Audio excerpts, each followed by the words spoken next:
A lava river flows from the Mount Etna. Mount Etna is the biggest volcano probably in the Europe. It's a subduction of the African plate under the Eurasian plate created this beautiful scenery, island of Sicily. And it is a stratovolcano on top of a shield volcano which was there previously. And at the moment it erupts in the stratovolcano way. It has a lot of effusive eruption, especially in the night. It looks very impressive. From the space, you can see the ash cloud when it rises. Earlier this year, we had this eruption from one of the main vents of it, and this was quite explosive. It released a lot of pyroclastics, and the lava flow was actually a subsidiary of that, later flowing.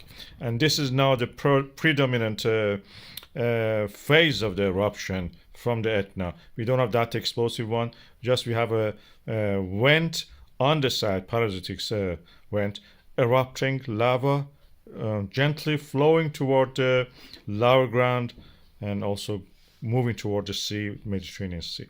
And this is the lava flow that, as I mentioned, it forms mostly the kind of lava, but you can see some ropey one, Paoi Hoi also sometimes.